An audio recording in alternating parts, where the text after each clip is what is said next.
ಓಂ ಗುರುಭ್ಯೋ ನಮಃ. ಗುರು ಶ್ರೀ ರಾಘವೇಂದ್ರ ಸ್ವಾಮಿ ನಮಃ. ನಮಸ್ಕಾರ ವೀಕ್ಷಕರೇ, ನಾನು ನಿಮ್ಮ ಪಂಡಿತ್ ಸಾಯಿ ಸ್ವರೂಪ್ ದೀಕ್ಷಿತ್. ಇವತ್ತಿನ ಈ ಒಂದು ವಿಡಿಯೋದಲ್ಲಿ ಫೆಬ್ರವರಿ 15ನೇ ತಾರೀಕಿನಿಂದ ಮಹಾಶಿವರಾತ್ರಿ ಬರಲಿದೆ. ಮಹಾಶಿವರಾತ್ರಿಯ ಒಂದು ಫಲದಿಂದ ವೃಷಭ ರಾಶಿಯವರಿಗೆ ಆಗುವಂಥ ಗ್ರಹ ಸಂಚಾರಗಳಿಂದ ಆಗುವಂಥ ಬದಲಾವಣೆಗಳೇನು ಅಂತ ನಾನು ತಿಳಿಸ್ಕೊಡ್ತೇನೆ. ಈ ಒಂದು ರಾಶಿಯವರ ಮಹಾಶಿವರಾತ್ರಿಯ ಒಂದು ಸಂಪೂರ್ಣ ಭವಿಷ್ಯವನ್ನು ತಿಳಿಸ್ಕೊಡ್ತಾ ಇದ್ದೀನಿ.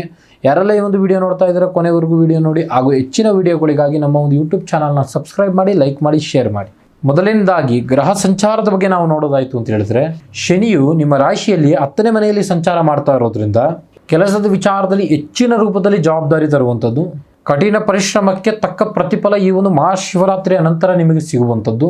ಇನ್ನು ಗುರು ಸಂಚಾರದ ಬಗ್ಗೆ ನಾವು ನೋಡೋದಾಯ್ತು ಅಂತ ಹೇಳಿದ್ರೆ, ಗುರು ನಿಮ್ಮ ರಾಶಿಯಲ್ಲಿ ಒಂದು ಅನುಕೂಲಕರ ಸ್ಥಾನದಲ್ಲಿ ಸಂಚಾರ ಮಾಡ್ತಾ ಇರುವುದರಿಂದ ಭಾಗ್ಯೋದಯದ ಕಾಲ ಅಂತಾನೆ ಕರಿಬಹುದು. ಇನ್ನು ರಾಹು ಕೇತುವಿನ ವಿಚಾರದ ಬಗ್ಗೆ ನಾವು ನೋಡೋದಾಯ್ತು ಅಂತ ಹೇಳಿದ್ರೆ, ರಾಹು ಲಾಭದ ಸ್ಥಾನದಲ್ಲಿ ಇರೋದ್ರಿಂದ ನಿಮ್ಮ ನಿರೀಕ್ಷೆಗೂ ಮೀರಿದಂತ ಲಾಭವನ್ನು ತಂದುಕೊಡುವಂತ ಸಾಧ್ಯತೆಗಳಿದೆ. ಕೇತು ಪಂಚಮ ಸ್ಥಾನದಲ್ಲಿ ಇರೋದ್ರಿಂದ ಮಕ್ಕಳ ಬಗ್ಗೆ ಚಿಂತನೆ ಮೂಡಿಸುವಂತದ್ದು. ಇನ್ನು ವೃತ್ತಿ ವಿಚಾರದಲ್ಲಿ ನಾವು ನೋಡೋದಾಯ್ತು ಅಂತ ಹೇಳಿದ್ರೆ, ಉದ್ಯೋಗಿಗಳಿಗೆ ಇದು ಒಂದು ಸ್ಥಿರವಾದಂತ ಸಮಯ. ದಶಮ ಶನಿಯ ಒಂದು ಪ್ರಭಾವದಿಂದ ನಿಮ್ಮ ಮೇಲಧಿಕಾರಿಗಳಿಂದ ನಿಮಗೆ ಬೆಂಬಲ ಸಿಗುವಂಥದ್ದು.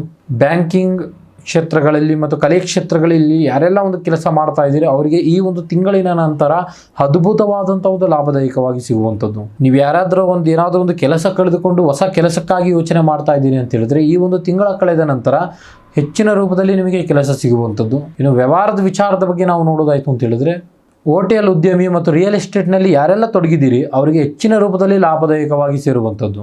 ನಿಮ್ಮಲ್ಲಿರುವಂಥ ಬುದ್ಧಿವಂತ ಆಲೋಚನೆಗಳು ವ್ಯವಹಾರದಲ್ಲಿ ಉನ್ನತ ಸ್ಥಾನಕ್ಕೆ ತಗೊಂಡು ಹೋಗುವಂಥ ಸಾಧ್ಯತೆ ಲಕ್ಷಣಗಳು ಭಾಳ ಇದೆ. ಯಾರಾದರೂ ನಿಮ್ಮ ಆಪೋಸಿಟ್ನಲ್ಲಿ ಕಾಂಪಿಟೇಟರ್ ಇದ್ದಾರೆ ಅನ್ನೋದಾಯಿತು ಅಂತ ಹೇಳಿದ್ರೆ, ಅವರ ವಿರುದ್ಧವಾಗಿ ನೀವು ಒಂದು ಜಯ ಸಾಧಿಸುವಂಥ ಲಕ್ಷಣಗಳು ಭಾಳ ಇದೆ. ಇನ್ನು ಆರ್ಥಿಕ ವಿಚಾರದ ಬಗ್ಗೆ ನಾವು ನೋಡೋದಾಯಿತು ಅಂತ ಹೇಳಿದ್ರೆ, ಶುಕ್ರನ ಕೃಪೆಯಿಂದ ಐಷಾರಾಮಿ ಜೀವನವನ್ನು ನಿಮಗೆ ಸಿಗುವಂಥದ್ದು ಇದೆ. ಹೊಸ ಆದಾಯ ಮೂಲಗಳು ನಿಮಗೆ ಸೃಷ್ಟಿ ಆಗುವಂಥದ್ದು.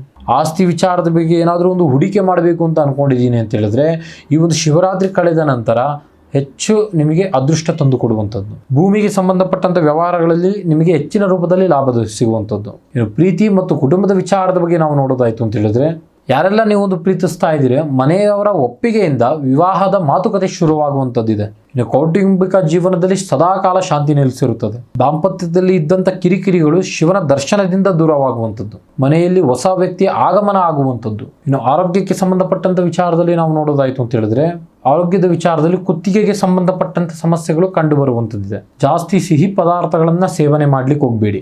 ಈ ಒಂದು ರಾಶಿಯವರ ಒಂದು ಪರಿಹಾರ ಮಾರ್ಗ ನಾವು ನೋಡೋದಾಯ್ತು ಅಂತ ಹೇಳಿದ್ರೆ, ಈ ಒಂದು ಶಿವರಾತ್ರಿಯ ದಿನದಂದು ಶಿವನಿಗೆ ಒಂದು ಪಂಚಾಮೃತ ಅಭಿಷೇಕವನ್ನು ಮಾಡಿಸಿ.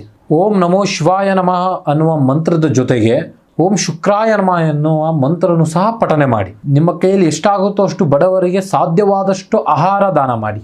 ಈ ಒಂದು ರಾಶಿಯವರ ಒಂದು ಅದೃಷ್ಟವಾದಂಥ ಸಂಖ್ಯೆ 2, 6 ಮತ್ತು 8. ಶಿವನ ಕೃಪೆಯಿಂದ ನಿಮ್ಮ ಬದುಕಿನಲ್ಲಿ ಅನುಭವಿಸುತ್ತಿರುವಂಥ ಎಲ್ಲಾ ಕಷ್ಟ ಕಾರ್ಪಣ್ಯಗಳು ದೂರವಾಗಲಿ. ವೀಕ್ಷಕರೇ, ಇದಾಗಿತ್ತು ವೃಷಭ ರಾಶಿಯವರ ಮಹಾಶಿವರಾತ್ರಿಯವರ ಮಾಸ ಭವಿಷ್ಯ. ಹಾಗೆ ನಿಮ್ಮ ಜೀವನದಲ್ಲಿ ಪ್ರೀತಿ ಪ್ರೇಮದಲ್ಲಿ ತೊಂದರೆ, ಹಣಕಾಸಿನಲ್ಲಿ ತೊಂದರೆ, ಗಂಡ ಹೆಂಡತಿ ಸಮಸ್ಯೆ, ಆಸ್ತಿ ವಿಚಾರ, ಆರೋಗ್ಯದಲ್ಲಿ ತೊಂದರೆ, ಇನ್ನು ಯಾವುದೇ ಸಮಸ್ಯೆಗಳಿದ್ದರೂ ನೀವು ಬಂದು ನಮ್ಮನ್ನು ನೇರವಾಗಿ ಭೇಟಿ ಮಾಡಬಹುದು. ದೂರದ ಊರಿನವರಿಗೆ ವಿಡಿಯೋ ಕಾಲ್ ಮುಖಾಂತರ ಸಹ ಪರಿಹಾರ ತಿಳಿಸಿಕೊಡಲಾಗುತ್ತದೆ. ಮುಂದಿನ ವಿಡಿಯೋಗಳಲ್ಲಿ ಸಿಗ್ತಾ ಇರೋಣ. ಅಲ್ಲಿ ತನಕ ನೋಡ್ತಾ ಇರಿ ನಮ್ಮ ಒಂದು ಯೂಟ್ಯೂಬ್ ಚಾನಲ್. ಧನ್ಯವಾದಗಳು.